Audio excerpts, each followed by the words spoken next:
35 to 45। ठीक है, ये जो है हमारी partial pressure of carbon dioxide की नॉर्मल वैल्यू आ गई। Partial pressure of carbon dioxide में आप देखें, कार्बन डाइऑक्साइड कल हम लोगों ने डिस्कस किया था कि वाटर के साथ मिलके क्या करती है, एसिड बनाती है। So it is an acid. Partial pressure of carbon dioxide यानी एसिड का प्रेशर अगर मोर देन 45 होगा तो it will be 45 millimetre of mercury. ठीक है, किलो पास्कल्स में मैं मेंशन नहीं करी, वो आप लोग वैल्यूज याद भी कर सकते हैं, सिर्फ सिंपल रखने के लिए चीजों को। 45 मिलीमीटर ऑफ मरकरी से अगर ज्यादा होगा दैट इज एसिड ज्यादा है, इस तो एसिडोसिस है।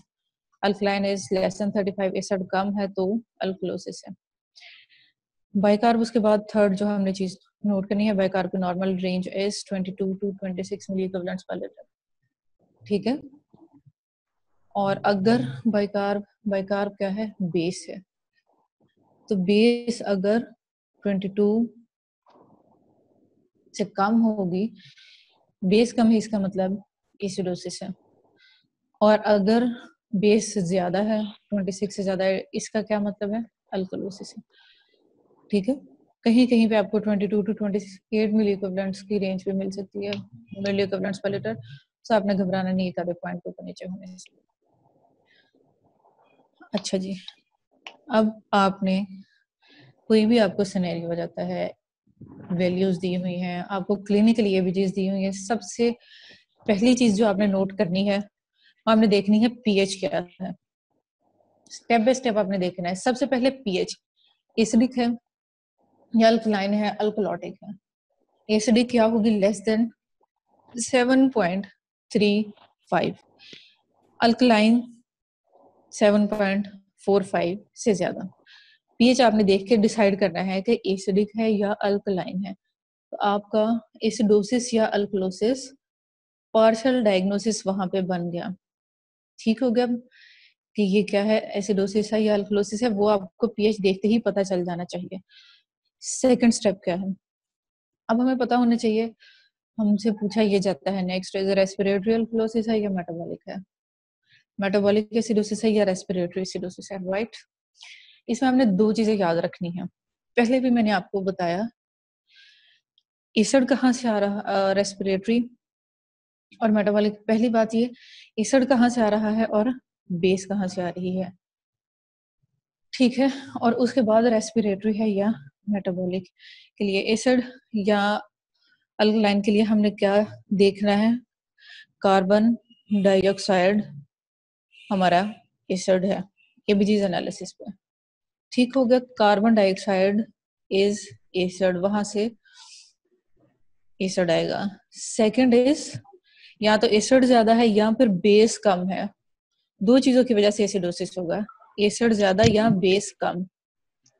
एसिड ज्यादा कार्बन डाइऑक्साइड की वजह से होगा, बेस कम, बेस हमारी क्या है, बाइकार्ब कम, वाइस वर्सा जो है वो हमारा ट्रू होगा अल्कलोसिस में। अब रेस्पिरेटरी है या मेटाबॉलिक है, इसका कैसे पता चलेगा, कार्बन डाइऑक्साइड हमें पता है, उसका सोर्स क्या है, रेस्पिरेटरी है, राइट। और हमारा जो बाइकार्ब है उसका सोर्स मेटाबॉलिज्म है, किडनी से आ रहा होता है। सो मेटाबॉलिज्म, मेटाबॉलिक या रेस्पिरेटरी का डिसीजन कहाँ पे होना है, that will be decided on the basis of carbon dioxide और बाइकार्बोनेट। ठीक है, कार्बन डाइऑक्साइड में कोई अब नॉर्मेलिटी है, कम है या ज्यादा है, इसका डिसीजन तो पीछे ही हम लोग एसिडोसिस या अल्कलोसिस पे हो जाएगा ना, तो वो रेस्पिरेटरी सोर्स है। ठीक है, उसके correspondingly similarly bicarb metabolic source. अब अगेन वही बात आ गई कि बाइकार्ब में क्या क्या चेंजेस आ सकती हैं और कार्बन डाइऑक्साइड में क्या चेंजेस आ सकती हैं। दो चेंजेस कार्बन डाइऑक्साइड में या कम होगी या ज्यादा होगी। ठीक है, बाइकार्ब कार्बन डाइऑक्साइड अगर कम है, राइट, इसका क्या मतलब है कि ये अल्कलोसिस हो सकता है। ठीक है, कार्बन डाइऑक्साइड अगर ज्यादा है तो ये इसका क्या मतलब है कि ये एसिडोसिस हो सकता है, और कहाँ का, रेस्पिरेटरी नेचर का। मेटाबॉलिक के लिए क्या होना चाहिए, कि अगर हमारे पास बाइकार्बोनेट कम है, इसका क्या मतलब है? मेटाबॉलिक एसिडोसिस होगा।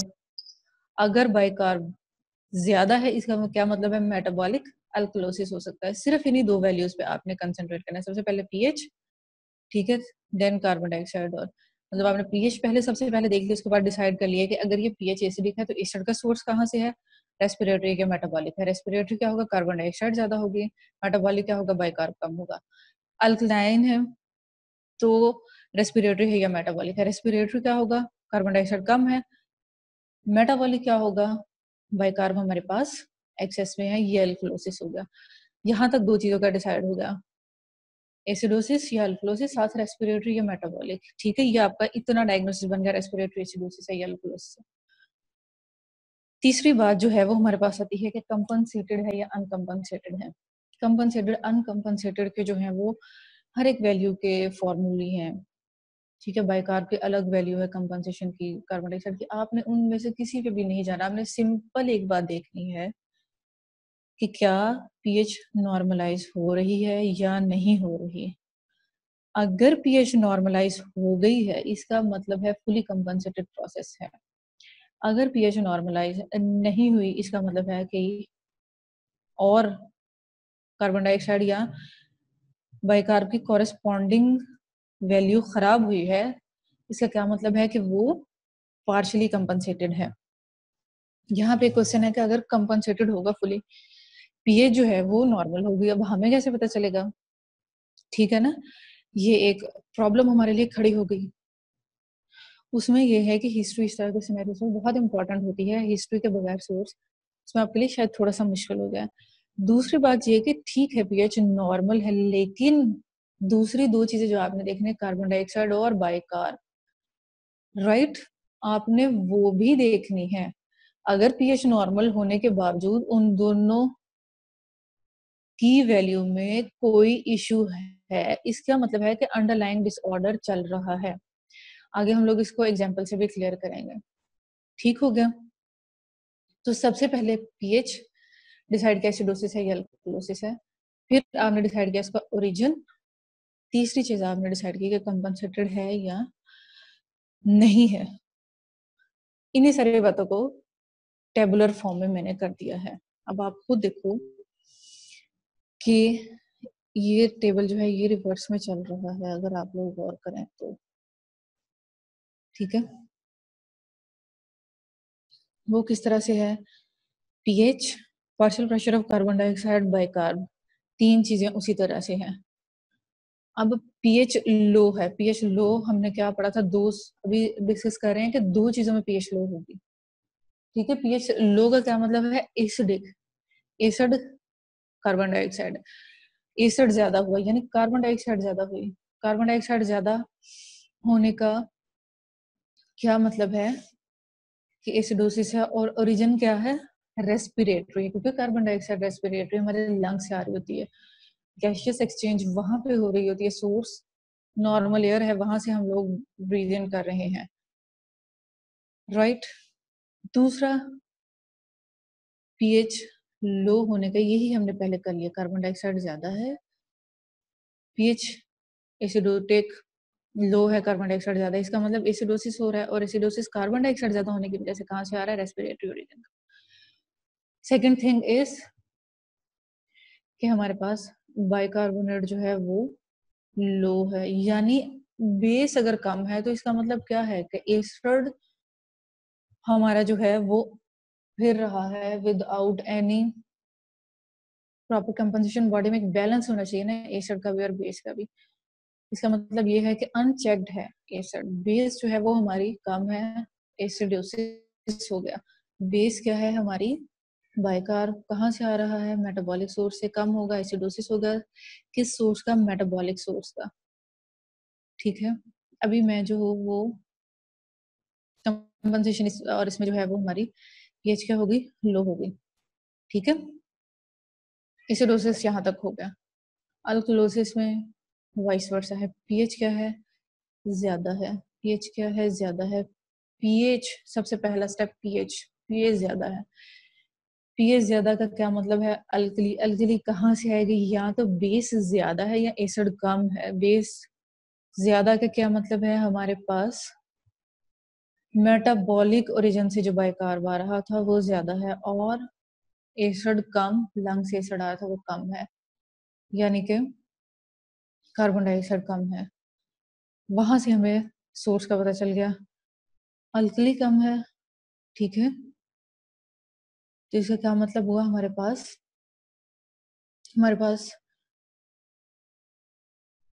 यहाँ पे थोड़ी सी हमारी करेक्शन है, ठीक है। इसमें जो है वो हाई है, बाइकार्ब। अल्कली जो है वो हाई है, टाइपिंग एरर है ये यहाँ पे, ठीक है। अल्कली हमारी क्या है? हाई है। पीएच क्या है? हाई है। अल्कलोसिस और किस मेटाबॉलिक रीजन का है? और रीजन का है सिंपली कार्बन डाइऑक्साइड जो है वो हमारे पास लो है। अल्कलोसिस है, किस सोर्स का है? रेस्पिरेटरी सोर्स का है। अब बात करते हैं कंपनसेशन की, ठीक है। अब ये एज्यूम किया हुआ है फुली कंपनसेटेड में, जरूरी नहीं है कि फुली कंपनसेटेड का सिनेरियो हमें सिनेरियो पार्शियल कंपनसेशन का भी आ सकता है। फुली कंपनसेटेड में पीएच नॉर्मल हो जाएगी, यही हमने देखा है ना कि पीएच नॉर्मल हो जाएगी, और हमने पीएच नॉर्मल होने के बाद कार्बन डाइऑक्साइड और बाइकार्ब से डिसाइड करना है कि क्या हो रहा है। ठीक हो गया। अब हमने ये देखा है कि कंपनसेशन और कंपनसेशन फुल है। कंपनसेशन फुल होने का क्या मतलब है? कि ये पीएच हमारे पास हो गई नॉर्मल। लेकिन यहाँ पे क्या है? हमारे पास जो है वो कार्बन डाइऑक्साइड जो है वो हाई है, ठीक है। कार्बन डाइऑक्साइड हाई होने का मतलब एसिडोसिस है, और रेस्पिरेटरी ओरिजिन का है। पीएच नॉर्मल, और पीएच नॉर्मलाइज कहाँ से हो रही है? ये यहाँ पे थोड़ा सा ऊपर नीचे जो हुआ है वो यहाँ से हो रही है, ठीक है। एसिड के लिए यहाँ पे एक्सेस हमारे पास जो है वो बेस आएगी उसको कंपनसेट करने के लिए। सिमिलरली रेस्पिरेटरी रीजन का क्या? अगर अल्कोलोसिस है, पीएच नॉर्मल होते हुए भी हमारे पास कार्बन डाइऑक्साइड की वैल्यू जो है वो कम रहेगी, क्योंकि सोर्स रेस्पिरेटरी है, right. Vice versa is true for metabolic acidosis and alkalosis. आगे हम लोग एग्जांपल्स डिस्कस करेंगे, उससे ये कॉन्सेप्ट आपका फर्दर क्लियर हो जाएगा। अब मैं यहाँ पे ये क्यों कह रही हूँ कि हमें हिस्ट्री जो है वो मालूम होनी चाहिए कंपनसेटर में। देखें, पेशेंट है, ठीक है, अगर हमारे पास ये लिखा हुआ नॉन एस्थमेटिक है, नॉन केस ऑफ सीओपीडी है, तो हमें पता चल जाएगा कि प्रॉब्लम का ओरिजिन जो है वो रेस्पिरेटरी हो रहा है। बगैर हिस्ट्री के भी हम डिसाइड कर सकते हैं, लेकिन वो थोड़ा डिफिकल्ट हो जाएगा, ठीक है। वो डिफिकल्ट कैसे होगा वो हम एग्जांपल्स में भी क्लियर हो जाएगा।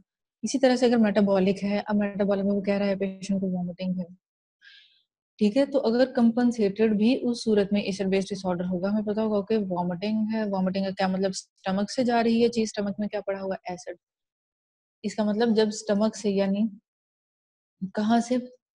मेटाबॉलिक एरिया से, बॉडी से, जब मेटाबॉलिज्म जहाँ पे हो रहा है वहां से जब एसिड का लॉस हुआ है, लॉस ऑफ एसिड या गेन ऑफ बेस ही है ना अल्कलोसिस का मतलब, अल्कलोसिस हो रहा है, ठीक है। और लॉस ऑफ एसिड के साथ फिर हमारी जो अनचेक्ड बेस होगी वो ज्यादा हो जाएगी। इस तरह से यहाँ पे इसलिए कंपनसेटेड एंड कंपनसेटेड भी history is very very important. बाकियों में डिसाइड हम कर सकते हैं, ठीक है, लेकिन इवन विदाउट हिस्ट्री भी अनकंपनसेटेड का तो डिसीजन हो जाएगा। कंपनसेटेड में थोड़ी सी मुश्किल पेश आ सकती है, लेकिन बहरहाल वो भी हम कर सकते हैं। ओके, सो फर्स्ट सिनेरियो, आप में से कौन जो है वो मुझे इसको सिस्टमैटिकली डिस्क्राइब करेगा? अगर नहीं समझे हम इसको हाथ के हाथ वहीं पे रिवाइज करते जाएंगे जहां पे आप लोगों को थोड़ा सा इशू आएगा। सो फर्स्ट सिनेरियो है pH is 7.26, carbon dioxide is 42 millimetre of mercury, bicarb is 17 milli equivalents per litre. Any one of you जो इस सिनेरियो को सॉल्व करे, ये क्या है? Metabolic acidosis. Uncompensated metabolic acidosis. Uncompensated metabolic acidosis. Uncompensated diagnosis नहीं मैंने मांगा, मैंने आप लोगों से कहा है कि आप लोग मुझे डिस्क्राइब करें इस तो भाई ये क्या है, व्हाट इज पीएच, इसमें पीएच क्या शो कर रही है? एसिडिक है 7.26। एसिडिक है। कार्बन एसिड डाइऑक्साइड कहाँ से आ रहा है? अब ये डिसाइड करना है कि एसिड कहाँ से आ रहा है। आप मुझे एसिड का सोर्स बता। हाँ शाबाश, वेरी गुड। बाइकार्बोनेट आयंस कम है। बाइकार्बोनेट आयंस कम है, एग्जैक्टली बेस कम है। ठीक है, बाइकार्बोनेट आयंस कम है, इसका क्या मतलब? मेटाबॉलिक सोर्स कहीं से भी हो सकता है, मेटाबॉलिक रीनल भी हो सकता है, जीआईटी से सोर्स हो सकता है, उसकी आपने टेंशन नहीं लेनी। मेटाबॉलिक सोर्स है बस, मतलब रेस्पिरेटरी नहीं है। ठीक है जी अच्छा, बाइकार्ब कम है, इसका क्या मतलब हो गया? एसिडोसिस हो गया और मेटाबॉलिक हो गया। अब अगली बात है कंपनसेटेड है या नहीं है। अब कार्बन डाइऑक्साइड जो है वो नॉर्मल, कार्बन डाइऑक्साइड थोड़ी सी ज्यादा हुई है उसको कॉम्पनसेट करने के लिए, पार्शियली कॉम्पनसेटेड अराउंड नॉर्मल नहीं है, कार्बन नॉर्मल रेंज में है, 35 to 45 नॉर्मल रेंज है। Exactly it's in normal range, लेकिन कंपनसेटेड का, और मैंने आपको एक बड़ा एक ही सिर्फ लाइन बताई थी कंपनसेटेड एंड कंपनसेटेड के कैसे डिसाइड करेंगे कंपनसेटेड है या अनकंपनसेटेड है। पीएच नॉर्मल होना चाहिए। एग्जैक्टली पीएच नॉर्मल हुई है क्या इसमें? नहीं exactly it means it's uncompensated. Uncompensated metabolic acid. हाँ हो सकता है कि कार्बन डाइऑक्साइड यहाँ पे जो है वो विल्फर्स 30 होती, नहीं है 42। फिर अब मुझे बताएं, कार्बन डाइऑक्साइड को मैंने कर दिया है 30, अब बताएं बाकी दोनों चीजें सेम है, अब क्या कंपनसेट हो गया है? पार्शियली कंपनसेटेड है। पार्शियली कंपनसेटेड पीएच फिर भी हमारे एग्जैक्टली पास क्योंकि नॉर्मल बॉडी नहीं है। नहीं हुई, एग्जैक्टली बॉडी ट्राई कर रही है, बॉडी ने कार्बन डाइऑक्साइड नॉर्मल से कम कर दी है उसके काउंटर एक्ट मैकेनिज्म के तौर पर, लेकिन पीएच क्या हुआ? पीएच नॉर्मल नहीं हुई, इसका क्या मतलब है? पार्शियली कंपनसेटेड है। ठीक है, तो हमने पीएच से डिसाइड करना है कंपनसेशन का, हमने जो कार्बन डाइऑक्साइड या बाइकार्ब से कंपनसेशन का डिसाइड नहीं करना। ठीक है, उसे हमने सोर्स का डिसाइड करना है, और फिर कंपनसेशन का जब डिसाइड कर लिया पीएच से कि हो रही है या नहीं हो रही, फिर देखना है नीचे कि अगर हो रही है तो कहाँ से हो रही है, और अगर नहीं हो रही तो क्यों नहीं हो रही। अब यहाँ पे क्यों नहीं हो रही? कार्बन डाइऑक्साइड नॉर्मल है, बॉडी ने अभी तक शायद एफर्ट ही नहीं की।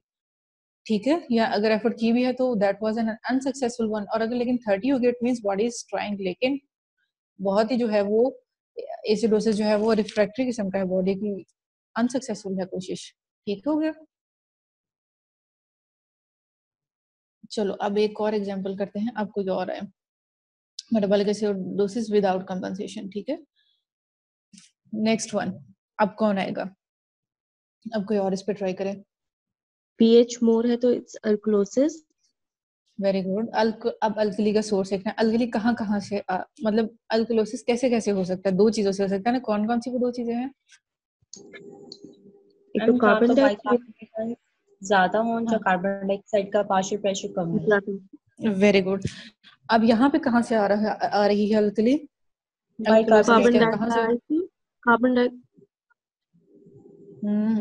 डाइऑक्साइड क्या है? बाइकार्बोनेट आयन से आता है। Exactly, very good. बाइकार्बोनेट ज्यादा है, पीएच अल्कलोसिस है, तो ये कौन सा अल्कलोसिस हुआ? Metabolic alkalosis, partially compensated. Metabolic, very good. Metabolic partially compensated का हमने कैसे देखा है?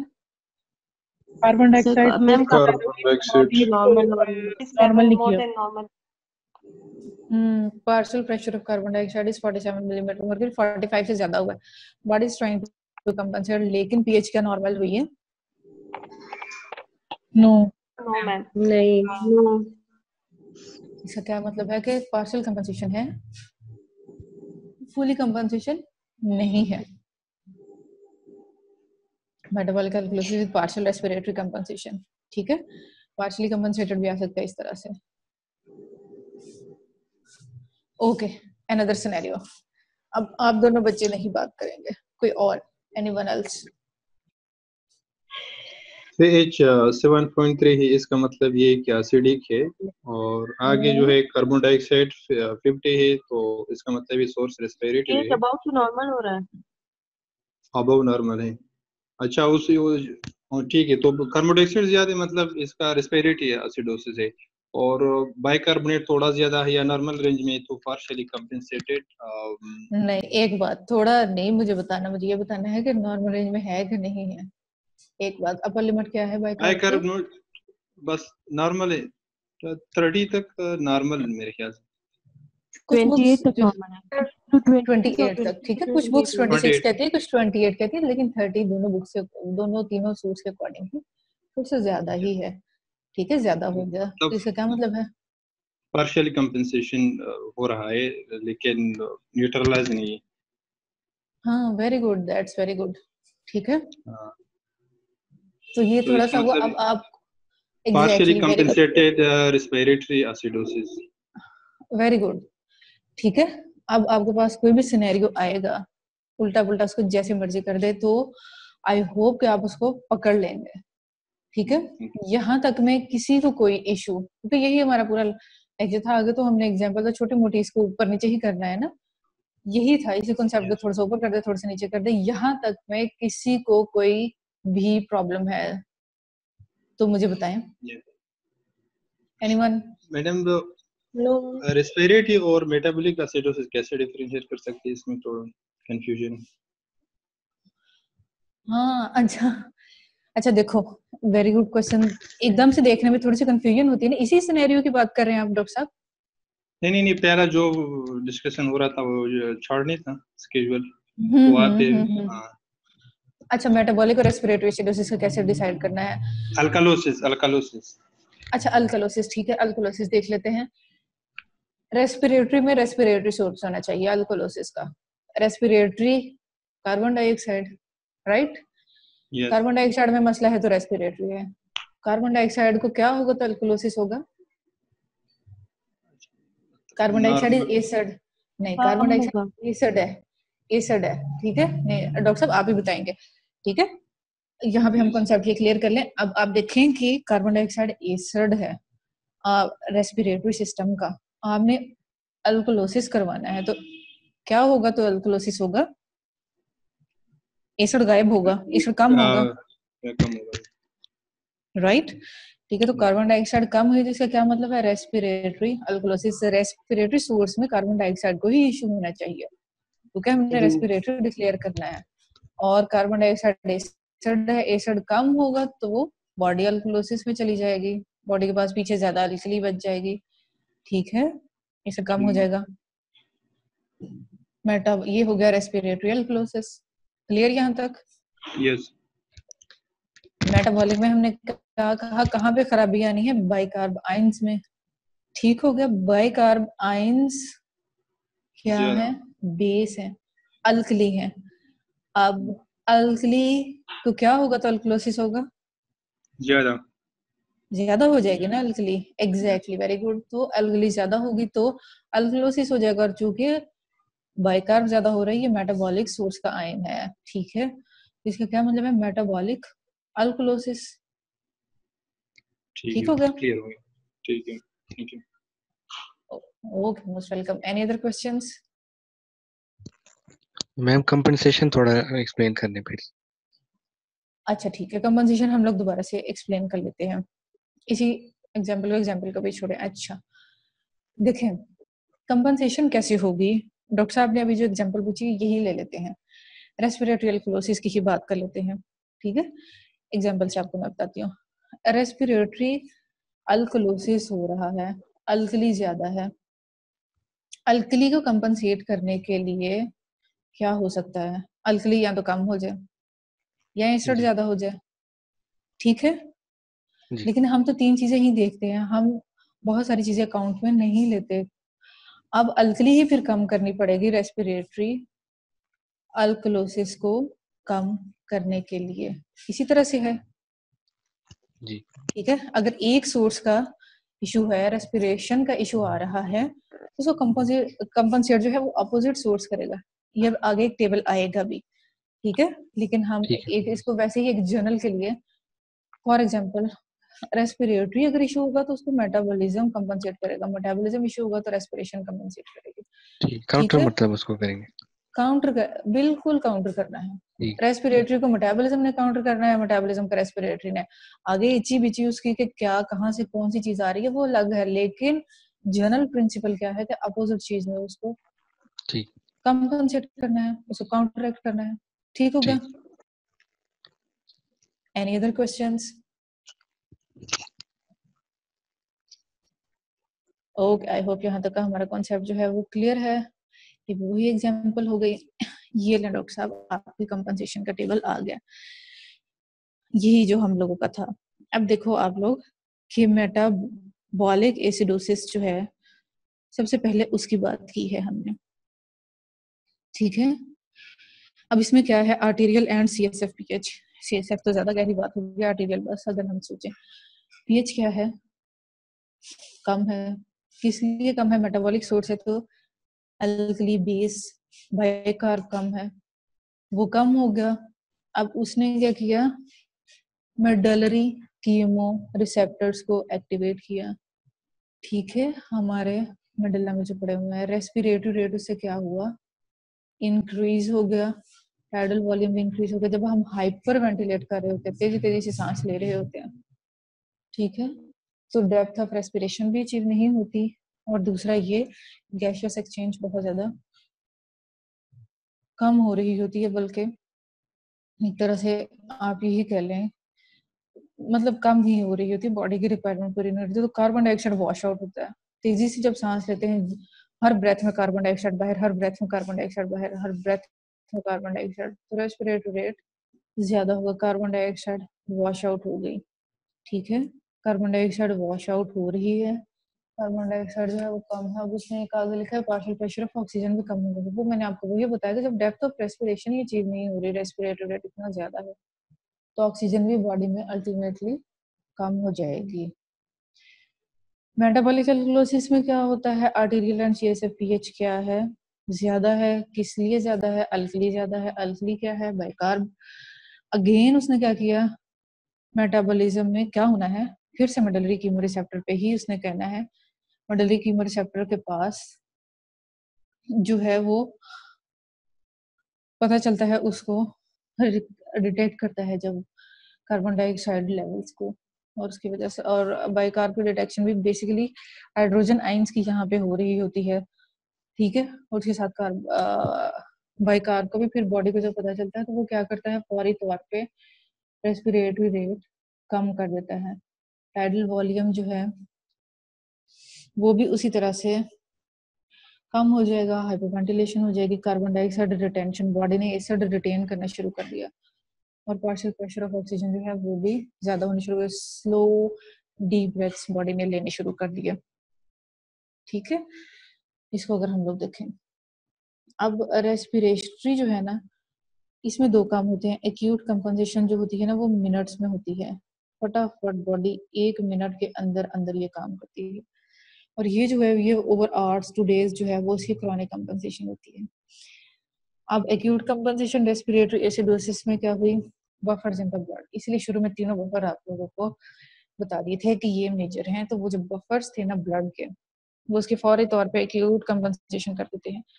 क्रॉनिक कंपनसेशन में क्या होता है, आर्टेरियल पीएच कम है, और किस वजह से कम है, एसिड ज्यादा है। एसिड कहाँ से ज्यादा, रेस्पिरेशन से ज्यादा, कार्बन डाइऑक्साइड से ज्यादा है, तो उसकी वजह से उसने अब क्या करना है, उसको अब बेस ज्यादा चाहिए, बाइकार्ब ज्यादा चाहिए, रीअब्जॉर्प्शन ऑफ बाइकार्ब पीसीटी में ज्यादा हो जाएगी। हमने पढ़ा था सब कुछ पीसीटी से एब्जॉर्ब हो रहा था, सोडियम, पोटेशियम, क्लोराइड, बाइकार्ब, ठीक है, सब कुछ। तो वहां से जो है वो बॉडी उसको पीसीटी से बाइकार्ब ज्यादा उठाएगी।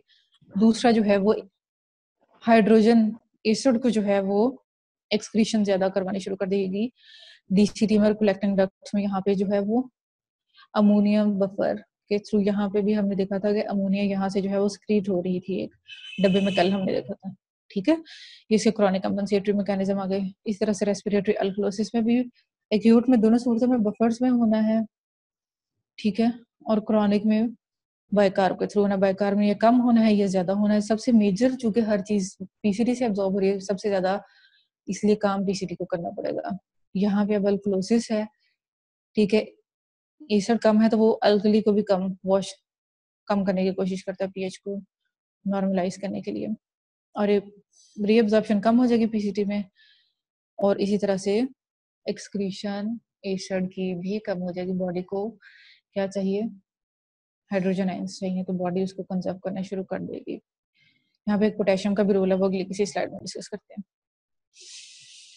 ठीक है, बस इतना ही था एसिड बेस डिसऑर्डर्स। मुझे उम्मीद है अब आप लोग जो है वो इसी फॉर कैलकुलेटेड वे में अगर आप चलते जाएंगे तो आप किसी भी सिनेरियो को सॉल्व कर सकते हैं। थोड़ा सा इसमें एनाइन गैप पे कर लेते हैं। एनाइन गैप, केटाइंस और एनाइंस मेजर हमने देखे थे। सबसे बड़ा केटाइन जो है वो सोडियम है, उसके बाद जो है वो पोटेशियम है। उन दोनों को अगर ऐड करें और अगर एनाइंस को ऐड करें तो इन दोनों को बराबर होना चाहिए। लेकिन हम करते क्या है असल में कैलकुलेशन में, हम एनाइन सारे ऐड नहीं करते। उनकी कैलकुलेशन जो है ना वो थोड़ा मुश्किल काम है। प्रोटीन्स, फॉस्फेट, सल्फेट, सिट्रेट सारे के सारे इसमें आ जाते हैं। तो बॉडी बस दो बड़े एनाइन पकड़ती है जिसमें एक क्लोराइड है और दूसरा बाइकार्ब है। तो difference of sodium major cations and major anions is anion gap. Gap basically वही वाला है जो हम कैलकुलेट नहीं कर रहे, उसमें प्रोटीन्स, सल्फेट्स, फॉस्फेट्स, सिट्रेट्स आ जाते हैं। ठीक हो गया। नॉर्मली ये होता है 12 मिली इक्विवेलेंट। 12 मिली इक्विवेलेंट में प्रोटीन, सिट्रेट, फॉस्फेट सब चीजें हैं बॉडी में, राइट। और अगर इसमें से ये मैंने दोनों आप लोगों को इसलिए बताए हैं कि आप लोगों ने घबराना नहीं है। बाज दफा इसकी वैल्यू जो है वो 12 से 16 मतलब जो 8 to 16 होती है। 12 प्लस माइनस 4 लिखा है, इसका मतलब ये है +4 करेंगे तो 16 आएगा, -4 करेंगे तो 8 आएगा। तो इसकी रेंज जो है वो 8 to 14 है, 8 to 16 सॉरी। अगर पोटेशियम को हम लोग करेंगे, और पोटेशियम की चूंकि बहुत कम होती है प्लाज्मा कंसंट्रेशन 3.5 से लेकर 5.5 तक, उसको अक्सर नेग्लिजिबल करते हैं। तो सेकंड स्कूल ऑफ थॉट जो है ना वो उसको निकाल देते हैं सिर्फ सोडियम का, और डिफरेंस लेता है क्लोराइड और बाइकार्ब का, क्योंकि बाइकार्ब तो अच्छा खासा 22 से 28 तक है, तो ये तो अच्छी खासी कर रहा है ना। यहाँ पे 6 to 12 मिली इक्विवेलेंट आ जाएगी। तो आप लोगों ने घबराना नहीं है। सब यहीं पे आप लोगों की कंफ्यूजन आती है, यहीं पे आप लोग वो कंट्रोवर्शियल कर देते हैं कि ये एमसीक्यू कंट्रोवर्शियल है, इसमें ऐसे लिखा था उसमें ऐसे लिखा होता। तो ये बस थोड़ा सा यही है कि पोटेशियम को आप लोगों ने देख लेना कि वो उसने बीच में डाला है कि नहीं डाला, वहां से एनाइन गैप क्लियर हो जाएगा। ठीक है, एनाइन गैप बेसिकली जो हम एनाइंस कैलकुलेट नहीं कर रहे उनकी वजह से आता है, नॉर्मली होता है। मसला तब होता है जब ये एनाइन गैप बहुत ज्यादा हो जाता है। कम भी हो सकता है, ज्यादा भी हो सकता है, नॉर्मल भी रह सकता है। रेस्पिरेटरी, ये जितने भी हमारे डिसऑर्डर्स हैं ना उनके बीच में साइन सिम्टम्स क्या हो सकते हैं। ये हाई एनाइन गैप की वजह से है, एसिडीमिया की वजह से है। ठीक है, high A9 gap, metabolic acidosis सबसे ज्यादा जो है ना वो डिस्कस होता है हाई एनाइन गैप के साथ भी, नॉर्मल के साथ भी। तो ये फिर उसी के साइन सिम्टम्स जो है ना वो मैंने बीच में थोड़ा सा इसको डाल दिया था। ठीक है, एसिडीमिया माइल्ड अगर होगा तो एसिम्प्टोमेटिक होगा, बॉडी इसको खुद ही कंपनसेट करती रहेगी। अगर ज्यादा होगा हाई एनाइन गैप एसिडोसिस, ठीक है, ये किसके साइन सिम्टम है, हाई एनाइन गैप एसिडोसिस के। आप लोगों को कंफ्यूजन है, नोजिया हो सकता है, vomiting, malaise, hyperpnoea, long deep breath at a normal rate, then fatigue, drowsiness, cardiac dysfunction, hypertension, ventricular arrhythmias, ये सब कुछ हो सकता है।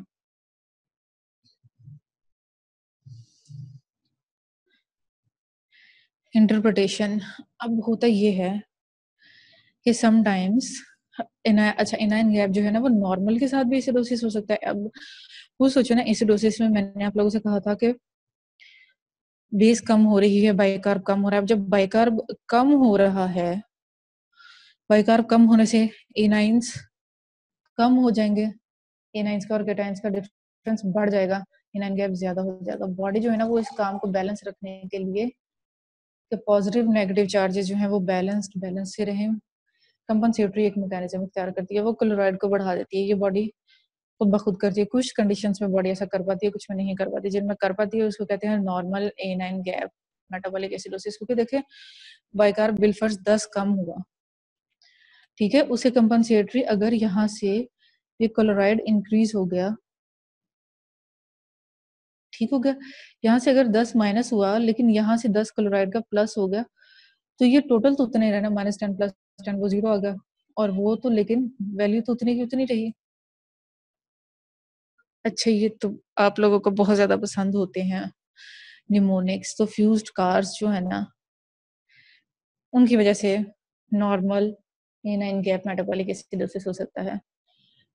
फ्यूज्ड कार्स में क्या क्या है, fistula formation because of biliary और pancreatic region, uretrogastric conduit formation, saline administration, endocrine Addison's disease, hyperparathyroidism, diarrhea, carbonic anhydrase inhibitors, ammonium chloride, renal tubular acidosis और स्पाइरोनोलैक्टोन, इन सब में नॉर्मल एनाइन गैप के साथ मेटाबॉलिक एसिडोसिस होगा। नमूने के साथ आप लोगों को थोड़ा सा याद करने में आसानी रहेगी। मैम एनाइन गैप को कैलकुलेट करने के लिए it is a difference between मेयर्ड cations और एनायंस या अनमेयर्ड कैटायंस और एनायंस? देखिए अनमेयर्ड का अगर हम लोग देखें वो तो बॉडी में ही रह जाएगा ना। अनमेयर्ड तो अनमेयर्ड से हमें क्या लगे, ठीक है ना, हमें तो मेयर्ड वैल्यू चाहिए ना। हमारा तो एनाइन गैप क्लिनिकली हम तो कैलकुलेट कर रहे हैं, ये हमारी इंपॉर्टेंस इसकी क्लिनिकली है ना। वरना बॉडी में तो खुद सोचिए कि बॉडी में तो एक तरह से एनाइन गैप आप लोग अगर देखें कि अगर हम लोग वो सारी की सारी चीजें जो हम एनाइंस छोड़ रहे हैं, प्रोटीन्स, सल्फेट, सिट्रेट, ये सारी चीजें बॉडी में तो ये हैं, ठीक हो गया। तो बॉडी तो बेसिकली हर पॉजिटिव और नेगेटिव चार्जेस को बैलेंस कर रही है, तो इसकी इंपॉर्टेंस मेजर क्लिनिकल ही है। क्लिनिकल डिसऑर्डर जिसकी वजह से जो आते हैं उन सब के लिए हम लोग जो है ना इस एंटिटी को करते हैं, तो ये मेयर्ड में है, ठीक है। मिली इक्विवेलेंट्स 8 to 16, 6 to 12 ये वैल्यूज किस तरह से निकलेंगी, ये जब तक हम सोडियम क्लोराइड बाइकार्ब की वैल्यूज को नहीं मेजर करेंगे तो नहीं आएंगे, ठीक है। तो नॉर्मल एनाइन गैप इन सारे इश्यूज की वजह से हो सकता है, ठीक हो गया। और high A9 gap metabolic acidosis जो है, अब हाई एनाइन गैप किस तरह से होगा कि जब कोई भी बॉडी में एक्स्ट्रा एसिड की अमाउंट ज्यादा हो जाएगी और यहाँ पे बॉडी जो है वो उसको कंपनसेट नहीं कर रही क्लोराइड के साथ, तो एनाइन गैप जो है वो बढ़ जाएगा, ज्यादा हो जाएगा। इसमें क्या होगा, कोई भी एसिड आ जाएगा, बॉडी के अंदर से भी आ सकता है, बाहर से भी आ सकता है। बॉडी के अंदर हमारे पास एक एग्जांपल है डायबिटिक कीटोएसिडोसिस की। सारे जो इस एसिड्स उसमें बन रहे होते हैं ना, वो बॉडी के अंदर अंदर अंदर अंदर ही काम चल रहे होते हैं, राइट। बाहर से जो है, बाहर से भी हमारे पास जिस तरह से इमरजेंसीज में आप लोगों ने भी देखे होंगे इथेनॉल पॉइजनिंग के पेशेंट्स आते हैं, इथेनॉल पॉइजनिंग के पेशेंट्स आते हैं, ठीक है। अल्कोहल इनटेक के बाद वो बाहर से एसिड लिया होता है उन्होंने, और बॉडी में जो है कुछ बॉडी की कंडीशंस हैं उनमें भी हो सकता है। इसका तो बहुत मशहूर है, इसका तो मुझे लगता है आप सबको याद होगा, mud piles, ethanol intoxication, uraemia. Uraemia भी ऑब्वियसली, यूरीमिया जो है वो बॉडी के अंदर ही एक एक्यूट किडनी इंजरी हो रही है या क्रॉनिक किडनी इंजरी। क्रॉनिक में तो खैर कंपनसेशन हो जाती है ज्यादा एक्यूट में, लेकिन क्रॉनिक में भी वो बॉडी के अंदर से जो है आ रहा है इशू। डायबिटिक कीटोएसिडोसिस भी बॉडी के अंदर, पेरल्डिहाइड जो है वो बाहर से भी हो सकता है। आइसोनियाजिड और आयरन ओवरडोज ज़ाहिर है बाहर से ले रहे हैं हम लोग। इनबॉर्न एरर्स ऑफ मेटाबॉलिज्म, ये अंदर से हो रहा है काम, ठीक है। लैक्टिक एसिडोसिस, ये जो है ग्लूकोफेज के लेने की वजह से, लेकिन ये बहुत रेयर एक एंटिटी है। आप तो इथाइलिन ग्लाइकोल इंटॉक्सिकेशन है या सैलिसिलेट इंटॉक्सिकेशन है, तो उनकी वजह से एनाइन गैप जो है वो नॉर्मल रेंज से बढ़ जाएगा, ठीक हो गया। उसकी वजह से जो है ये वाले सारे हमारे पास इश्यूज आएंगे। ट्रीटमेंट, ये वाला जो मैंने स्लाइड सिर्फ 2 चीजों की वजह से ऐड की है। आपने इसमें जब भी आएगा अंडरलाइन कॉज को आपने ट्रीट करना है, कोई भी एसिड बेस डिसऑर्डर होगा, ठीक है। तो अगर आपको कोई और ऑप्शन नहीं समझ आ रहा और अंडरलाइन कॉज का ऑप्शन है, तो आपने उसे को सिलेक्ट करना है अपने एमसीक्यूज में। एक सिर्फ ये चीज है, हमने पढ़ा था सीवियर एसिडोसिस, मैंने आप लोगों से कहा था कि pH 7 या 7.1, कहीं भी 7.1, यहाँ पे ज्यादातर में 7.1 की ही एंटिटी है, ठीक है। उसके अलावा बाइकार्ब की भी वैल्यूज हैं, पोटेशियम की भी, वो सारी आपने भूल जानी है। सिर्फ pH severe acute severe metabolic acidosis में जो पीएच 7.1 से कम हो तो आपने सोडा बाइकार्ब इंट्रावेनस देना है, इसके अलावा नहीं देना। अगर पीएच 7.2, 7.3, 7.4 लिखी हुई है और आपसे वो कह रहा है कि सोडा बाइकार्ब दें, इसको आपने कहना नहीं देना हमें इसको, 7.1 या उससे कम हो, ठीक है। 7, 6.9, 6.8, 6.7, इन सब पे आपने सोडा बाइकार्ब देना है, इनसे ऊपर आपने हरगिज नहीं देना, ठीक हो गया। दूसरी बात, क्रॉनिक मेटाबॉलिक एसिडोसिस में भी आप ओरल सोडियम बाइकार्बोनेट दे सकते हैं। नेफ्रोलॉजिस्ट जो है वो इस स्कीम को बहुत ज्यादा फॉलो करते हैं, कंट्रोवर्शियल है। टैबलेट्स हमारे पास जो है वो आती हैं सोडामेंट के नाम से, तो वो फिर इसी तरह से सीकेडी के पेशेंट जो होते हैं रीनल फेलियर के, उनको वो देते हैं। तो क्रॉनिक फॉर्म में भी जो है वो ओरल देना है, यहाँ पे आईवी देना है एक्यूट सीवियर मेटाबॉलिक एसिडोसिस में। एक बात, दूसरा मेटाबॉलिक अल्कलोसिस में, उसमें हमने क्या करना है, बाइकार्बोनेट एक्सेस होती है तो इसमें हमने उल्टा काम करना है, इसमें हमें एसिटाजोलामाइड देनी है। एसिटाजोलामाइड की वजह से बाइकार्ब की रीअब्जॉर्प्शन नहीं होगी, बाइकार्ब एक्सक्रीट हो जाएगा, ठीक है। और दूसरा इसमें वॉल्यूम डिप्लीशन हमने करनी है। वॉल्यूम डिप्लीशन में आइसोटोनिक सलाइन जो है वो यूरिनरी बाइकार्बोनेट एक्सक्रीशन को ज्यादा करेगा, तो इसमें सिंपल जो हमारा नॉर्मल सलाइन और एसिटाजोलामाइड मेटाबॉलिक अल्कलोसिस पे सोडियम बाइकार्बोनेट पीएच 7 या कम है अगर, उसमें सोडा बाइकार्ब, बाकी सारे के सब में अंडरलाइंग कॉज स्पेसिफिक कोई हो तो फिर इसमें दे सकते हैं। रेस्पिरेटरी अल्कलोसिस में आपको पता है हाइपरवेंटिलेशन कर रही होती है, जैसे एंजाइटी में अक्सर फीमेल्स आती हैं पेपर बैग्स में, हम उनको ब्रीदिंग बताते हैं, ठीक। तो ये वो है, ये आप लोगों की बाइबल यानी कि फर्स्ट एड से डायग्राम है, उसमें ये सारी वही वाली बातें हैं जिनको मैंने डिस्क्राइब किया है, ठीक है। अगर इसमें से कोई बात ना समझ आए तो आप पूछ सकते हैं। ड्रग्स रिनल सिस्टम की, डायूरेटिक्स, पहले डायग्राम देख लेते हैं, डायग्राम्स को मुझे पसंद है।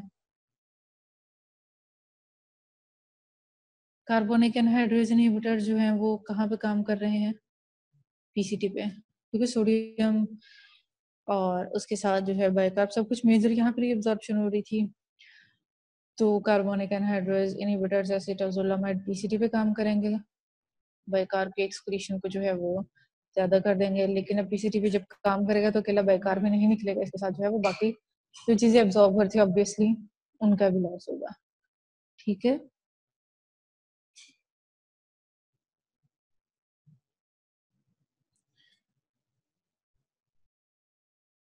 उसके बाद जो है वो हमारे पास आ जाता है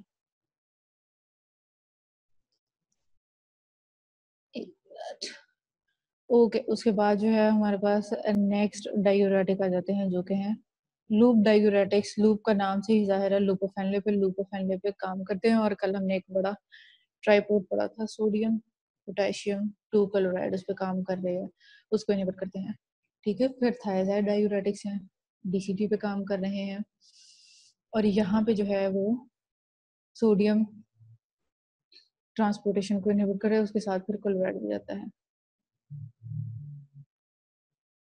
एंड पे जो है वो पोटेशियम स्पेयरिंग डायूरेटिक्स आ गए। यहाँ पे हमने पढ़ा था एल्डोस्टेरोन एक्ट कर रहा था कलेक्टिंग डक्ट्स पे, ठीक है। एल्डोस्टेरोन जब कलेक्टिंग डक्ट्स पे एक्ट करता है, सोडियम को रीअब्जॉर्ब करता है, पोटेशियम को एक्सक्रीट करता है, और ये एल्डोस्टेरोन एंटागोनिस्ट है सिंपली पोटेशियम स्पेयरिंग स्पाइरोनोलेक्टोन। तो ये एल्डोस्टेरोन के काम को जब बंद कर देगा, सोडियम की रीअब्जॉर्प्शन खत्म हो जाएगी, पोटेशियम की एक्सक्रीशन खत्म हो जाएगी, ठीक है। सोडियम रीअब्जॉर्प्शन कम होने से जो है वो सोडियम एक्सक्रीट होगी, अपने साथ पानी भी ले जाएगी, डायूराइज हो जाएगा, ब्लड प्रेशर भी कम हो जाएगा, राइट। इसी का टेबल है ये वाला टेबल जो है, ये बीआरएस है। ये सिर्फ इसलिए मैंने उन बुक्स लिए कि आपको थोड़ा सा फेमिलियर करने के लिए, आप लोगों ने पढ़ी हुई हैं ये चीजें, आप लोगों को भी आसानी हो जाएगी। कार्बोनिक एनहाइड्रेज इनहिबिटर जो है वो अर्ली पीसीटी में क्या करते हैं, कार्बोनिक एनहाइड्रेज को इनहिबिट करते हैं और इंक्रीज कर देते हैं secretion of bicarbonate. Loop diuretics जो हैं वो थिक असेंडिंग लिंब ऑफ लूपोफेनले में sodium potassium 2 chloride, sodium chloride की एक्सक्रीशन होगी, पोटेशियम की भी एक्सक्रीशन होगी, क्योंकि ये तीन चीजें यहाँ से हो रही थी, अब तीनों ही जब नहीं होंगी। उसके अलावा कैल्शियम की एक्सक्रीशन भी ज्यादा हो रही थी, यहाँ से कैल्शियम और मैग्नीशियम भी एब्जॉर्ब हो रहा था, अगर आपको याद पड़ता हो। ये मैं इसलिए बता रही हूँ कि फिर जब इनके साइड इफेक्ट्स आते हैं कि हाइपोकैलीमिया, हाइपोकैल्सीमिया, हाइपोमैग्नीसीमिया, तो आप लोगों को उसमें थोड़ा सा मसला आता है। इनएबिलिटी टू कंसंट्रेट यूरिन, क्योंकि ज़ाहिर है लूपोफेनले में हमने काउंटर करंट मल्टीप्लायर देखा था, वहीं से सारी कंसंट्रेशन और थी यूरिन की, उसकी वजह से कंसंट्रेशन नहीं होगी, decreased ability to dilute urine, ठीक है ना। डाइल्यूटिंग सेगमेंट वजह से डाइल्यूट हो रहा था जो उसका डिसेंडिंग था, और असेंडिंग जो था उसमें वहां की उसकी वजह से यूरिन क्या हो रहा था, वो मल्टीप्लायर के तौर पे एक्ट कर रहा था, तो उसकी वजह से यूरिन क्या हो रहा था, कंसंट्रेटेड हो रहा था। अब दोनों काम ही नहीं हो सकेंगे, तो दोनों एक दूसरे पर डिपेंडेंट थे। थायराइड डायूरेटिक्स में क्लोरोथाइजाइड, हाइड्रोक्लोरोथाइजाइड, ये कॉम्बिनेशन में हम लोग ड्रग्स यूज करते हैं। सलूब डायरेट्स में फ्रूसेमाइड आ जाती है, एथाक्रिनिक एसिड आ जाती है, ब्यूमेटानाइड। हम लोग ज्यादातर क्लिनिकली फ्रूसेमाइड लासिक्स बहुत शौक से हम लोग जो इस्तेमाल कर रहे थे, राइट। अर्ली डीसीटी पे ये काम कर रहा है। सोडियम क्लोराइड को ट्रांसपोर्टर वहां पे लगा हुआ था, उसको इनहिबिट कर रहा है। सोडियम क्लोराइड की एक्सक्रीशन ज्यादा हो जाएगी। अच्छा, उसके अलावा उसने लिखा है पोटेशियम की एक्सक्रीशन। ये अब डीसीटी में एक काम ये भी हो रहा होता है कि फ्लो रेट, जब फ्लो रेट पे डिपेंड करती है पोटेशियम की सिक्रीशन या एब्जॉर्प्शन। होता ये है कि जब फ्लो रेट बहुत ज्यादा होता है, यहाँ से पोटेशियम स्क्रीट हो रहा होता है, जो बॉडी अपनी जरूरत के लिहाज से वापस एब्जॉर्ब भी कर सकती है, ठीक है। और अगर नहीं जरूरत तो उसको सक्रीट किए हुए को एक्सक्रीट भी कर सकती है। तो अब वो बॉडी ने डिसाइड करना होता है। लेकिन जब बहुत तेजी से फ्लो रेट बहुत ज्यादा होता है, यहाँ से पैसेज बहुत तेजी से हो रही होती है, तो बॉडी इसको एब्जॉर्ब नहीं कर पाती, एक्सक्रीशन हो जाती है, ठीक है। अब यहाँ पे आप देखें कि कैल्शियम की एक्सक्रीशन जो है वो यहाँ पे कम हो रही है, इस, ठीक है। और यहाँ पे क्या होता है, ये ट्रीटमेंट ऑफ इडियोपैथिक हाइपरकैल्सियूरिया के लिए भी हम लोग थायराइड डायूरेटिक्स को यूज कर रहे होते, तो ये डिफरेंस आ गया यहाँ पे किसका, लूप का और थायराइड का। तो इसलिए वहां पे हाइपो और यहाँ पे हाइपरकैल्सीमिया जो है वो हो रहा है। ये आपने बातें याद रखनी है, ठीक है। No effect on ability of concentration of urine, क्योंकि ये तो बाद में काम करे ना जब यूरिन कंसंट्रेट हो चुका होता है। पोटेशियम स्पेयरिंग डायूरेटिक है, नाम से ही जाहिर है, स्पाइरोलेक्टोन, ट्राइएम्पटेरिन, अमाइलोराइड। इसमें क्या होता है, लेट डिस्टल ट्यूब्यूल में, कलेक्टिंग डक्ट्स में। यहाँ पे inhibition of sodium reabsorption, inhibition of potassium secretion and inhibition of hydrogen secretion. यहाँ पे बेसिकली सोडियम पोटेशियम एटीपीएज पे डिपेंडेंट ये वाला सिस्टम हो रहा होता है। सॉरी, सोडियम पोटेशियम इंडिपेंडेंट, ठीक है। सोडियम पोटेशियम की एल्डोस्टेरोन डिपेंडेंट जो हमने पढ़ी थी कि ये एटीपीए डिपेंडेंट नहीं होती, बल्कि क्या डिपेंडेंट होती है, ये सिंपली एल्डोस्टेरोन डिपेंडेंट होती है। अब एल्डोस्टेरोन की वजह से होता क्या है, सोडियम एब्जॉर्प्शन होती है, पोटेशियम की सिक्रीशन होती है, ठीक है। यहाँ पे अब जब वो काम इनहिबिट होगा तो जाहिर है उल्टा होगा, सोडियम स्क्रीट हो जाएगी और अल्टीमेटली एक्सक्रीट हो जाएगी, और पोटेशियम जो है वो क्या हो जाएगा, सिक्रीट कम होगा और एब्जॉर्ब ज्यादा हो जाएगा। यहाँ पे अब एक और है, इसके साथ ही पोटेशियम के साथ ही हाइड्रोजन का उसने लिखा हुआ है, हाइड्रोजन की सिक्रीशन जो है वो भी उसने कम करवाई हुई है, एक्सक्रीशन। तो उसकी रीजन ये है कि जब हमने इस लेवल पे सिर्फ एक बात याद रखनी है, ये आगे भी एक दो एमसीक्यू में हम डिस्कस करेंगे। अब वो पोटेशियम का और हाइड्रोजन का जो है ना वो काउंटर ट्रांसपोर्ट एक तो मैकेनिज्म होता है, दूसरा एल्डोस्टेरोन वाली बात आ जाती है। अब जब काउंटर ट्रांसपोर्ट वाला मैकेनिज्म आता है, उसमें क्या होता है कि पोटेशियम जो है वो बॉडी, मतलब मैंने आपको बताया कि बॉडी डिसाइड करती है कि ये वाला पोटेशियम का हमने एक्सक्रीट करना है, ये एक्सक्रीट करना है।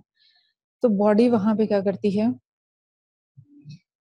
पोटेशियम को रीअब्सॉर्ब करती है at the cost of hydrogen ions, ठीक है। ये भी जो है वो हमारा डिस्टीम और कलेक्टिंग ट्यूब्यूल्स में एक मैकेनिज्म चल रहा था। दूसरा एक और जहाँ पे एल्डोस्टेरोन चल रहा है ना, यहाँ पे अपने डेप्थ में जाए बगैर सिर्फ एक बात याद रखनी है कि यहाँ पे hydrogen ions follow the command of potassium ions. इसका मैकेनिज्म बहुत अच्छा क्लियर नहीं है, लेकिन एंड पे बिल्कुल इस लेवल पे इंटरक्रिएटेड सेल्स के लेवल पे प्रिंसिपल सेल्स जो है वो यहाँ पे एक्ट कर रहे होते हैं, तो इंटरक्रिएटेड सेल्स के लेवल्स पे और प्रिंसिपल सेल्स पे ये वाला सारा मैकेनिज्म यहाँ पे चल रहा होता है, ठीक है। तो यहाँ पे आपने अपने कॉन्सेप्ट के लिए अगर एक बात याद रखेंगे तो आपको याद रहेगी कि यहाँ पे जो है ना वो हाइड्रोजन फॉलो कर रहा होता है पोटेशियम के कमांड को, बिल्कुल एंड पे आ गए तो वो उसको फॉलो कर रहा था। बाकी इसका जो है वो अल्कलोसिस एसिडोसिस के साथ भी एक कॉन्सेप्ट है, वो हम आगे क्वेश्चंस में डिस्कस हो जाएगा, तो वहां से भी आपको चीजें कुछ क्लियर हो जाएंगी। अभी मैंने एक एक चीज इसलिए बताई है कि आप लोगों को पता चल जाए। डायूरेटिक्स में अब लूप डायूरेटिक्स जो है वो क्या करता है, हाइपो मैग्नीसीमिया करता है, हाइपोकैल्सीमिया करता है, हाइपोकैलीमिया, अल्कलोसिस, ये सारी चीजें हमने कर ली डिस्कस कि ये किस तरह से सारी हो रही हैं। अब हाइपोकैलीमिया और अल्कलोसिस, हाइपोकैलेमिक मेटाबॉलिक अल्कलोसिस और हाइपरकैलेमिक मेटाबॉलिक एसिडोसिस की टर्म्स जो हैं वो काफी फ्रीक्वेंटली यूज होती हैं। ठीक है, ये वाला जो पॉइंट है। अब होता ये है कि बॉडी में हमारे पास, अब ये कोई भी चीज जो है ना वो पहले नंबर पे हो सकती है। पहले नंबर से मुराद ये कि हो सकता है कि पहले जो है वो हमारे पास मेटाबॉलिक अल्कलोसिस हो रहा हो, ये भी हो सकता है कि पहले हमारे पास हाइपोकैलेमिया हो रहा हो। दोनों जो ये चीजें हैं ना वो एक दूसरे को क्या करती हैं, एक दूसरे को आप कह सकते हैं कि एग्जैजरेट करती हैं, मतलब विशियस साइकिल होता है। अगर अल्कलोसिस पहले हुआ है तो वो क्या करेगा, वो कर देगा हाइपोकैलेमिया, और अगर हाइपोकैलेमिया पहले हुआ है तो वो क्या कर देगा, अल्कलोसिस कर देगा। ये यहाँ पे जो है ना वो एक दूसरे के साथ इंटरचेंजेबल ये फिनोमेना होता है। ठीक है, ये इसकी रीजन क्या होती है, रीजन इसकी ये होती है कि पोटेशियम का लॉस होता है जब उसमें ये होता है हाइपोकैलेमिया हुआ। हाइपोकैलेमिया का क्या मतलब है, ब्लड में पोटेशियम कम हुआ। पोटेशियम जब ब्लड में कम हुआ तो इसका क्या मतलब है, सोडियम पोटेशियम एटीपीएज का फंक्शन मुतासिर हो गया। वो तो इसी ग्रेडियंट पे चल रहा था ना। ठीक है, अब वो कहाँ पे कम है, एक्स्ट्रा सेलुलरली कम है पोटेशियम, उसकी वजह से जो है वो एक्स्ट्रा सेलुलर सोडियम भी कम हो गया, और जो सोडियम हाइड्रोजन एंटीपोड था उसने काम करना भी बंद कर दिया। उसकी वजह से जो हाइड्रोजन आयंस थे वो ब्लड में आ रहे थे। अब जब हाइड्रोजन आयंस कम हुए तो क्या हुआ, अल्कलोसिस हो गया। ठीक है, ये बेसिकली आपने इसमें दो चीजें याद रखनी है, सोडियम पोटेशियम एटीपीएस का रोल और सोडियम हाइड्रोजन एंटीपोड का रोल। हाइपोकैलेमिया अगर होगा वो सोडियम पोटेशियम एटीपीएस को इनहिबिट कर देगा, उसकी वजह से सोडियम का ग्रेडियंट खत्म हुआ, तो सोडियम के ग्रेडियंट पे ही तो डिपेंडेंट थी पोटेशियम की हाइड्रोजन की मूवमेंट। ठीक है, हमने ये तो पढ़ा था कि एंटीपोड में क्या हो रहा था कि सोडियम मूव करती थी जब ग्रेडियंट के साथ, तो हाइड्रोजन जो है वो उसके ग्रेडियंट से फायदा उठाते हुए फौरन अपोजिट डायरेक्शन में मूव कर जाती थी। तो हाइपोकैलेमिया की वजह से फिर जो है वो हमारी सारी की सारी जो हाइड्रोजन है वो इंटरनलाइज हो जाती है, वो बाहर ही नहीं निकल पाती, अल्कलोसिस हो जाता है। और अल्कलोसिस में उल्टा होता है। ठीक है, अल्कलोसिस की वजह से हाइपोकैलेमिया कैसे होता है कि अल्कलोसिस में सोडियम हाइड्रोजन जो है वो ट्रांसपोर्टर वो इनहिबिट हो जाता है, उसकी सॉरी इनहिबिट नहीं, स्टिमुलेट हो जाता है। उसकी वजह से जो है वो इंट्रासेलुलर सोडियम इंक्रीज हो जाती है, सोडियम पोटेशियम एटीपीएस उसमें एक्टिवेट हो जाता है, और हमारी जो है वो क्या होता है, पोटेशियम कम होता है। आई होप ये समझ आ गई होगी आपको कॉन्सेप्ट के। अदरवाइज लेक्चर के एंड पे मैं आपको एक डायग्राम से जो है ना वो इसको मजीद क्लियर कर दूंगी। तो ये, लेकिन हमने ये बात याद रखनी है कि ये इंटरचेंजेबल फिनोमेनी है। अगर एक काम होगा तो अब वो दूसरे काम को अपने साथ कर लेगा। अल्कलोसिस होगा तो वो अपने साथ हाइपोकैलेमिया कॉज कर देगा, हाइपोकैलेमिया होगा तो वो अपने साथ अल्कलोसिस को कॉज कर देगा। ठीक है, ये हमने सारे डिस्कस कर लिए थे, सिर्फ इसको मैं थोड़ा सा डिस्कस करना चाह रही थी। और यूजेस हम देख लेते हैं। लूप डाययूरेटिक्स जो है वो हम हाइपरटेंशन में यूज कर सकते हैं, उसके अलावा जो है वो हम इसको हार्ट फेलियर में यूज करते हैं। एडीमा किसी भी रीजन से अगर वो, उसमें हम कर सकते हैं। एडीमा का रीजन अगर लिवर ओरिजन है, रीनल ओरिजन है, कार्डियक ओरिजन है, किसी भी रीजन में हम कर सकते हैं। ठीक है, फिर जो है कार्बोनिक एनहाइड्रेज इनहिबिटर है, एसिटाजोलामाइड वो एक्यूट माउंटेन सिकनेस जो जिसमें सीएनएस जो है सेरेब्रल एडीमा हो सकता है, या फिर उसमें जो है वो पल्मोनरी एडीमा हो सकता है, उसमें यूज कर सकते हैं। मेटाबॉलिक अल्कलोसिस में हमने देखा था ग्लाउकोमा के ट्रीटमेंट में आई में। ठीक है, और पोटेशियम स्पेयरिंग जो है वो हम क्लिनिकली यूज कर रहे होते हैं एब्डोमिनल डिस्टेंशन में, एसाइटीज में। उसके अलावा कंजेस्टिव कार्डियक फेलियर में भी यूज कर सकते हैं। हाइपरएल्डोस्टेरोन कंडीशन, हाइपरएल्डोस्टेरोन कंडीशन जो हम लोग पढ़ेंगे एंडोक्राइन में, उसमें यूज करते हैं। ठीक है, साइड इफेक्ट्स इनके हमने डिस्कस किए इसलिए वो मैं नहीं करी उनको इन डेप्थ में। थायराइड डाययूरेटिक्स जो है वही हाइपरटेंशन और क्रॉनिक हार्ट फेलियर में, नेफ्रोलिथियासिस, नेफ्रोजेनिक डायबिटीज इंसिपिडस में, ये सारी चीजों में हो सकते हैं। तो ये यहाँ पे था आज की हमारी discussion. Questions? Any question doctor साहब?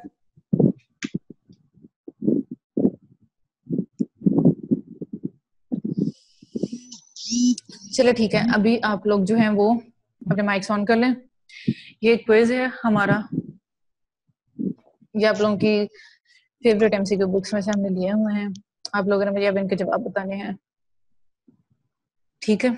चलें जी, बताएं, कौन बताएगा एसिडोसिस की वजह से बॉडी को क्या मसला होता है? बॉडी एनयूरिक हो जाती है, सीएनएस डिप्रेशन होता है, हाइपरवेंटिलेशन होती है, यहाँ के हाइपोवेंटिलेशन सी हाइपरवेंटिलेशन कैसे होगी? I need reason. एसिडोसिस में हाइपरवेंटिलेशन से क्या होगा? एसिडोसिस को भी छोड़ो, आप ये बताओ हाइपरवेंटिलेशन में होगा क्या? कार्बन डाइऑक्साइड को क्या होगा, ऑक्सीजन को क्या होगा? अभी पीछे बढ़ के आए हम। कार्बन डाइऑक्साइड रिटेंशन होगी, कार्बन डाइऑक्साइड मोर ज्यादा हो जाएगा। कार्बन डाइऑक्साइड की रिटेंशन होगी तो, लेकिन ये फिर एसिडोसिस का इफेक्ट सुना हुआ है। एसिडोसिस में तो फिर कार्बन डाइऑक्साइड वॉश आउट करने की ट्राई करती है ना बॉडी। क्या ख्याल है?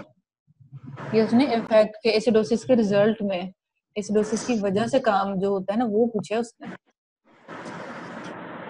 तो फिर एसिडोसिस की वजह से हाइपोवेंटिलेशन होती है या हाइपर होती है? Hyperventilation. Hyperventilation exactly, carbon dioxide wash out होता है ना ताकि बॉडी इसको कंपेंसेट ऐसे ही तो करने की कोशिश करती है। तो फिर ये तो जवाब ना हुआ, फिर क्या हुआ? Ma'am CNS depression. हाँ मेरे ख्याल से बिल्कुल, डी जवाब। फटीगेबिलिटी होती है। हाँ, सीएनएस डिप्रेशन होता है ना, फटीगेबिलिटी होती है, ड्राउजीनेस होती है, हमने पीछे पढ़ा तो है। IN9 के मेटाबॉलिक एसिडोसिस, वो बेसिकली मेटाबॉलिक एसिडोसिस की तो साइन सिम्टम्स थे सारे, ठीक है?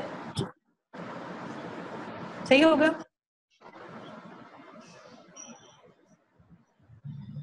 Clear? Yes ma'am. Good. Okay, अब देखो, what are the characteristics of metabolic acidosis. ये छोटी छोटी गलतियां हैं जो आप करते हो। उसमें उसने क्या वर्ड यूज किया है? उसने इफेक्ट ऑफ मेटाबॉलिक एसिडोसिस पूछा है, इसमें उसने कैरेक्टरिस्टिक पूछा है, ठीक है? तो अब बताओ कैरेक्टरिस्टिक ऑफ मेटाबॉलिक एसिडोसिस इसमें से क्या होगा? Decrease by carbonate ions. Yes, very good, ठीक है। डिक्रीज बाय कार्बोनेट आयंस होंगे तो उसकी वजह से मेटाबॉलिक एसिडोसिस हो जाएगा। इंक्रीज बाय कार्बोनेट तो अल्कलोसिस है। इंक्रीज हाइड्रोजन आयंस के ये सब बेस बैलेंस पे हम लोग इसको ऐड पे कर देते हैं। इंक्रीज पीएच अल्कलोसिस, ठीक हो गया। इंक्रीज हाइड्रोजन आयन की भी एक्चुअली है तो सही, लेकिन मैं आप लोगों को इसलिए इस लेवल पे नहीं करवा रही। आप लोगों में से जो मेडिसिन में जाएंगे वो डेप्थ में ये चीजें पढ़ लेंगे, नेफ्रोलॉजी में जाएंगे वो पढ़ लेंगे, ठीक है? पार्ट 1 के लेवल पे इतनी चीजें आप लोगों के लिए मोर देन इनफ। चलो अब कोई और। In a patient with metabolic acidosis, bicarb is lost from which segment of the blood? ये all the GAT का क्वेश्चन है, I know, but still आप लोगों को बताने के लिए ड्यूडेनम। बाइकार्ब लॉस करवाने, दोबारा सोचो, ठीक है? कॉलन से बाइक, कॉलन से जो है वो बाइकार्ब, कॉलन से, ठीक है? Colon is the answer. अब आप लोग अगर आज की टेक होम असाइनमेंट मेरे ख्याल से ये होनी चाहिए कि आप लोगों ने जीआईटी की रीअब्जॉर्प्शन आज जरा पढ़नी है। बिल्कुल किडनी की तरह जीआईटी के किस पोर्शन से क्या क्या चीज जा रही होती है, ठीक है? और उसके अकॉर्डिंग फिर डायरिया कौन कौन सा होता है, ठीक है? ठीक है, ये आप लोगों ने काम करना है। अच्छा, ये फिर उसी तरह से कान को इधर से पकड़िए उधर से पकड़े। मेटाबॉलिक एसिडोसिस में क्या चेंज होगा? मुझे लगता है मुझे मेटाबॉलिक एसिडोसिस पसंद आया था। Decrease by carbonate. डिक्रीज। अच्छा हाँ, ये सॉरी, ये सिर्फ मुझे ये नहीं पसंद आया, वो था मैंने ये पोटेशियम की वजह से क्वेश्चन ऐड किया था, ठीक है? मेटाबॉलिक एसिडोसिस में पोटेशियम को क्या होगा? Increase potassium. इंक्रीज होगा, हाँ। हाइड्रोजन आयन इंक्रीज तो पोटेशियम भी इंक्रीज, पोटेशियम इंक्रीज तो hydrogen ion increase, potassium decrease तो हाइड्रोजन आयन डिक्रीज, ठीक है? हाइड्रोजन आयन डिक्रीज तो वो डिक्रीज। मैंने जुबानी इसको वो करने की कोशिश की थी, मैकेनिज्म समझाने की, नहीं भी समझ आया तो टेंशन नहीं लेनी आप लोगों ने, ठीक है? दोबारा भी हम डिस्कस कर देंगे। मैं आप लोगों को वो कोई रेफरेंस पिक्चर अगर कहेंगे तो वो भेज दूंगी, अदरवाइज आपने ये बस याद रखना कि ऑप्शन क्या होगा? इसमें डिक्रीज बाइकार्ब भी है ना मेटाबॉलिक एसिडोसिस की वजह से, ठीक है? पोटेशियम तो डिक्रीज है, हाइड्रोजन आयन भी डिक्रीज्ड है, इंक्रीज पीएच, तो ये सारे तो उसको फेवर नहीं करे, बाकी सारी चीजें जो है ना वो उसमें होती है हमारे। अल्कलोसिस में डिक्रीज हाइड्रोजन आयंस भी, एसिड कम है, ठीक है, डिक्रीज पोटेशियम, हाइपोकैलिमिया भी अल्कलोसिस में है, इंक्रीज पीएच भी अल्कलोसिस में, ठीक हो गया। Yes, ma'am. चलो अब ये बताओ, secretion of potassium by the distal tubule will be decreased by D स्पाइरोलेक्टोन administration. Very good. अभी डायूरेटिक्स में हमने पढ़ा है, अगर ठीक है, स्पाइरोनोलेक्टोन क्या करता है, वो उल्टा काम करता है एल्डोस्टेरोन से, एल्डोस्टेरोन एक्सक्रीशन ज्यादा कराने की, इसने कम करा देनी, ठीक हो गया।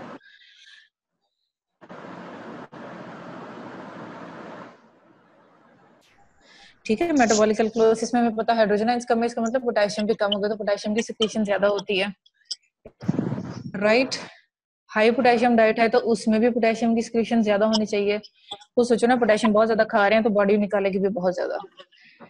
हाइपर एल्डोस्टेरोनिज्म जो है उसमें क्या होता है, एल्डोस्टेरोन ज्यादा होता है, एल्डोस्टेरोन क्या करता है, सिक्रीट कराता है पोटेशियम को, एब्जॉर्ब कराता है सोडियम को, ठीक है। और थायराइड डायूरेटिक एडमिनिस्ट्रेशन, थायराइड क्या कर रहे थे, ये कौन बताएगा, थायराइड अभी हाइपोकैलिमिया Calcium excretion. किस तरह से कर रहे थे, सोडियम क्लोराइड ट्रांसपोर्टर पे ये एक्ट कर रहे थे, राइट। और ये फ्लो रेट की वजह से, बेसिकली जब वो सोडियम क्लोराइड तेजी से एक्सक्रीट होता है, अपने साथ तेजी से वाटर लेके जा रहा होता है, तो इसको भी साथ ही सिक्रीट करवा देता है, इसको वो एब्जॉर्ब होने का मौका नहीं देता, ठीक है। तो इस वजह से पोटेशियम जो है वहां पे सिक्रीशन ज्यादा होगी, राइट, ये इसकी रीजन है। अच्छा, ये अब जो है फिर से एसिड बेस का, अभी तक जो नहीं बोला आप लोगों में से वो खुद ही अपनी ईमानदारी से जल्दी से जवाब दे दें। देखिए ये एनोनिमस फोरम है, no one is going to जज यू हियर। अगर आप लोग, मुझे पता नहीं चलेगा, अगर आप लोगों को कोई मसला आएगा तो इसलिए आप लोग फ्रेंकली इसमें बात कर सकते हैं, इसमें तो मुझे लगता है क्वेश्चन करना आसान है, ठीक है। तो अब ये इसका आंसर वो दे जो इसने अभी तक कुछ नहीं बोला पूरे लेक्चर में। 45-year-old फीमेल है, सिवियर डायरिया है उसको। डायरिया में अभी पीछे हम लोग क्या जाया करवा के आ रहे हैं, bicarbonate ions. Very good. Arterial blood gases की वैल्यूज उसकी जो है वो ये है, पीएच है 7.25, कार्बन डाइऑक्साइड है 24 और बाइकार्ब है 10। अब मुझे इसका जवाब चाहिए जल्दी से। तो Metabolic acidosis.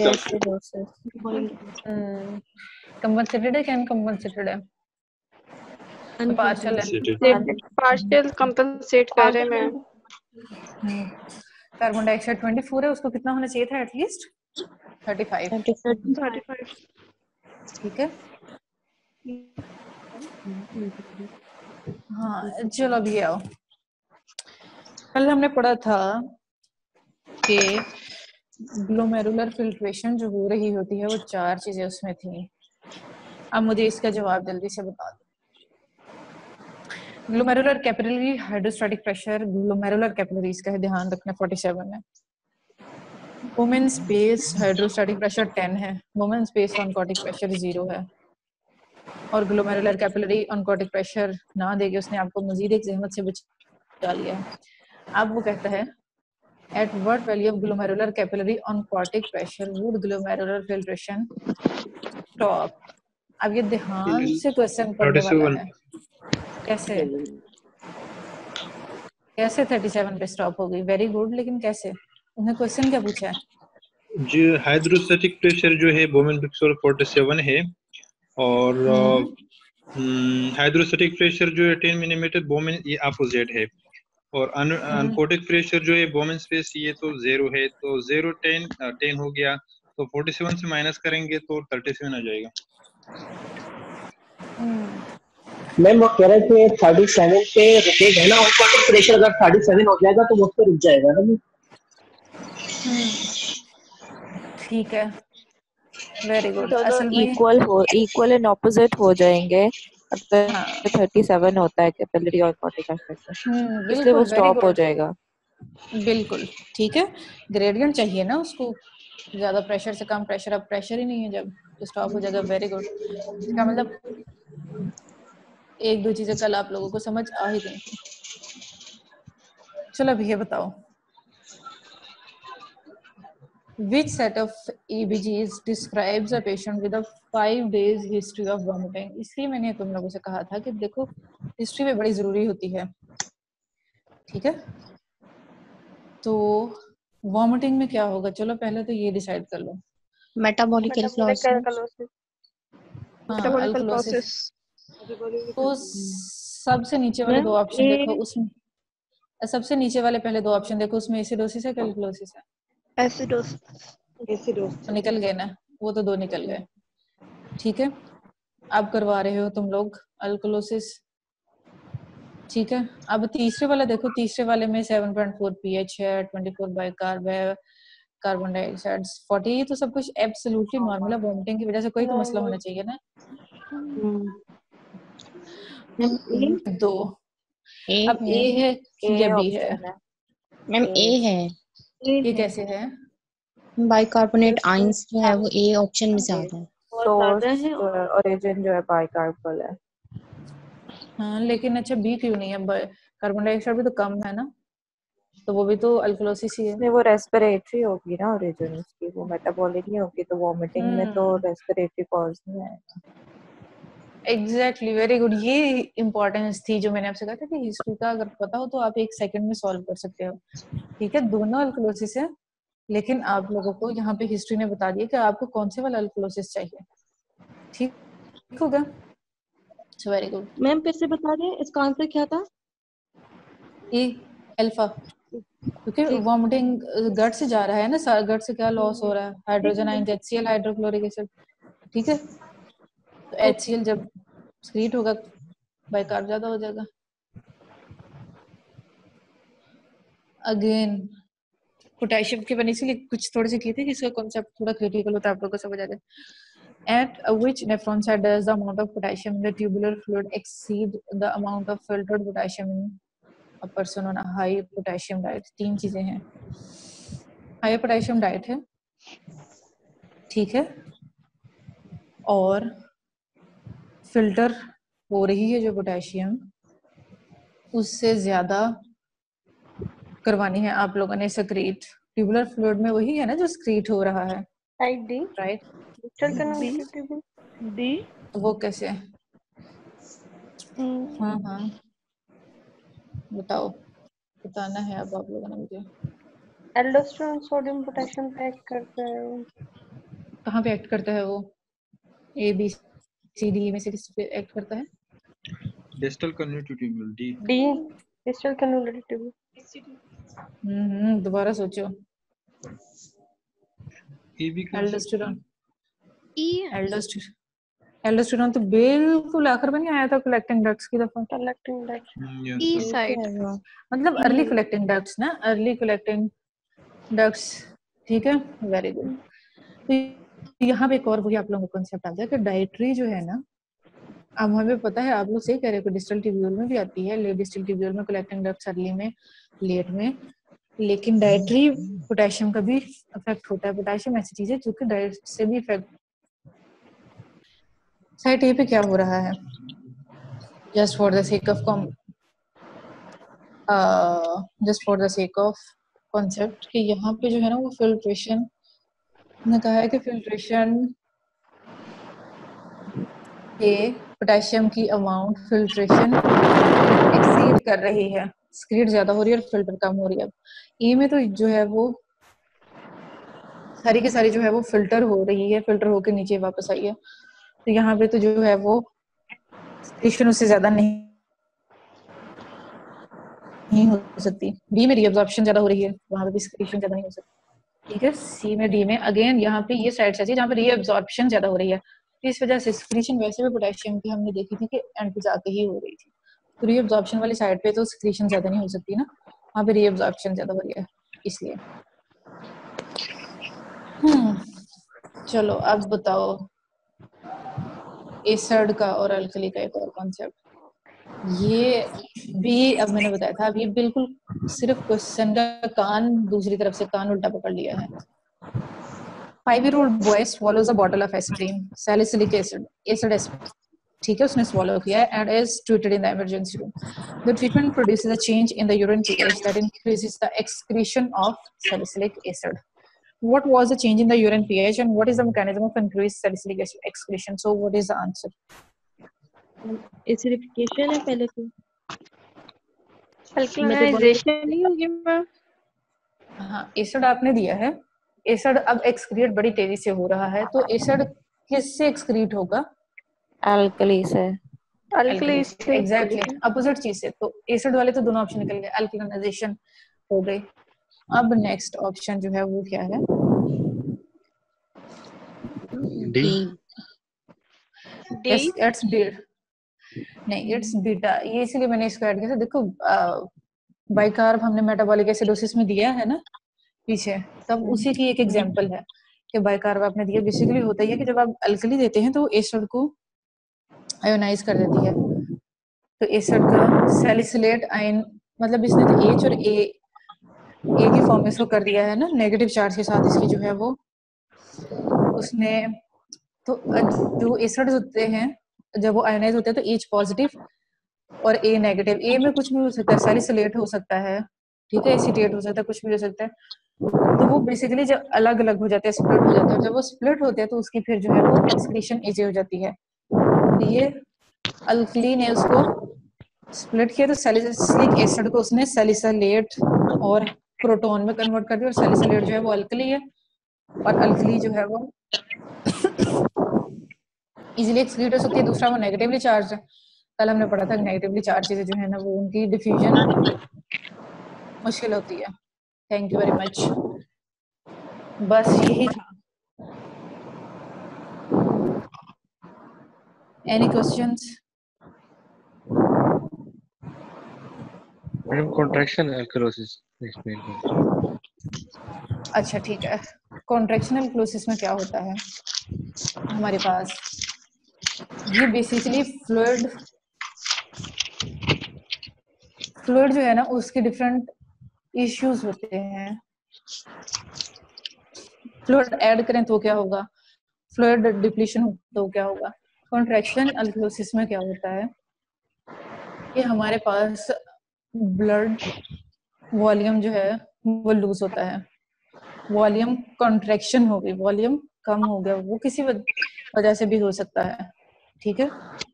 तो अब जब वॉल्यूम कॉन्ट्रैक्शन हुई तो उसकी वजह से इशू क्या आएगा हमारे पास, एसिड बेस बैलेंस में भी चेंज आ सकती है, ठीक है।